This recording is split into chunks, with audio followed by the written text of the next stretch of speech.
है कि नहीं मजेदार बात? अब मैं तो जानबूझ करके ऐसी ऐसी बातें बता रहा हूं, कैसे अपने मन में भेड़ बुद्धि उत्पन्न होती है। क्या करेंगे, क्या तैयारी करेंगे? उन्हें तो महिला फ्रेंड संस्कार में लगा के क्या होगा, योग में लगा के क्या होगा, लोगों को योग सिखाने से तो क्या होगा?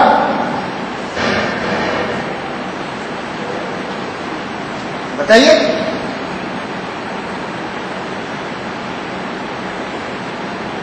इसलिए प्रत्येक व्यक्ति का, प्रत्येक संगठन का इस सारे कार्य के अंदर अपना जो नियत कार्य है उसको समझ करके करना, उसको पूर्ण श्रद्धा से करना, इस श्रद्धा के साथ करना कि उस काम को करने वाले अपना काम कर रहे हैं, इस बात को समझ करके करना। क्योंकि मैंने मेरे जीवन में ये व्रत लिया है। युद्ध में ऐसा ही होता है कि नहीं? युद्ध में किसी को मोर्चे पर भेजा जाता है, किसी को सप्लाई लाइन संभालनी होती है, रसद पहुंचानी होती है, किसी को तो बिल्कुल केवल हेडक्वार्टर में बैठ करके रणनीति का काम करना होता है, किसी को सर्वेलेंस का काम करना होता है, रडार के सामने बैठ करके रडार में देखना होता है। अब वो रडार के अंदर सारी युद्ध की स्थितियां देख रहा है और उसको रडार में देखते देखते देखते देखते उसको पता चलता है कि हमारे वहां के ऊपर और वहां हमारी कम पड़ रही है कुमत और वहां तो भाग रहे, तो वो क्या रडार छोड़ करके खुद युद्ध में कूद पड़े? और खुद युद्ध में कूद पड़ेगा तो वो युद्ध में जीतने के लिए काम करेगा या गलत काम करेगा? अपना मोर्चा छोड़ करके भागेगा तो? इसलिए प्रत्येक को अपना मोर्चा संभालना होता है और प्रत्येक अपने मोर्चे पर डट करके उसको व्यवस्थित संभाले, तभी युद्ध में विजय प्राप्त होगी।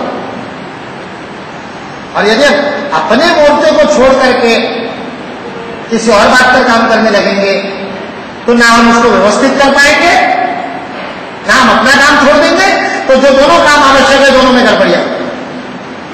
इसलिए एक जीवन में एक ध्येय लेकर के जो काम करता है वह स्थित प्रज्ञ हो जाता है, उसकी प्रज्ञा स्थिर हो जाती है, उसकी बुद्धि स्थिर हो जाती है, वह फिर स्थिर बुद्धि से व्यवस्थित काम करता है, पेंडुलम की तरह नहीं होता। कभी कभी दोष में आ जाए तो अरे बाप रे कितना काम करता है, इससे बढ़िया तो कार्य करता ही नहीं, फिर 4 महीने तक दिखेगा ही होता है कि नहीं? अपने सबको यह अनुभव आता है। क्यों? क्योंकि स्थिर बुद्धि नहीं है। स्थिर बुद्धि नहीं, स्थिर बुद्धि तब होती है जब एक जीवन में एक व्रत को लेकर के आदमी चलता है, वन लाइफ वन मिशन।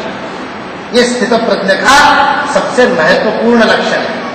इसको भगवान श्री कृष्ण ने कहा एकेह गुरु नंदन, व्यवसायत्मिका बुद्धि ही एक करो उसको, अन्यथा तुम्हारे सारे प्रयास व्यर्थ चले जाएंगे। या विमान पुष्पिता मदम, पूरा इतना सुंदर वर्णन किया है कि बड़ा सुंदर लगता है। पुष्पिता वाचम बोलने में बहुत बढ़िया लगता है।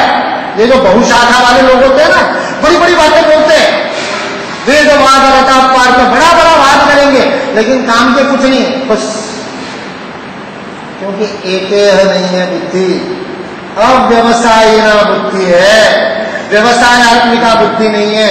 एक लक्ष्य को लेकर के, एक ध्येय को लेकर के, एक काम पर बुद्धि को यदि केंद्रित कर लेगा तो उसको व्यवस्थित भी करेगा, ऐसे को बुद्धि युक्त कहते हैं। और ऐसा जो बुद्धि युक्त होता है उसके जीवन में योग आता है, फिर उसका कर्म कुशलता से होने लगता है। बुद्धि युक्तो जहातीय उठे सुकृत दुष्कृते, दोनों मिल जाते हैं, सारे कर्म बंधन मिल जाते हैं। कर्म बंधन प्रहास्यसी, सारे कर्म बंधन मिल जाते हैं उसके। ततो योगायुज्यस्व, इससे योग कर। कैसे? कर्मसु योगम, कर्म में योग लगा दे, कर्म के साथ पूरी तरह से एक बुद्धि होकर के उस कर्म को कर, तब तुम्हारा कर्म कुशलता से होगा। परिभाषा को ध्यान से, योग कर्म सुकौशलम का गलत अर्थ बताते हैं अपन, बताते हैं क्या अर्थ बताते हैं? कर्म को कुशलता से करना योग है नहीं, कर्म को योग से करना कुशलता है। और योग क्या? ये बुद्धि का योग, बुद्धि युक्त। युक्त बुद्धि कौन सी युक्त बुद्धि? जो एकेह है, जो व्यवसायत्मिका है, वही युक्त बुद्धि है। युक्त यानी योग से जुड़ी हुई बुद्धि।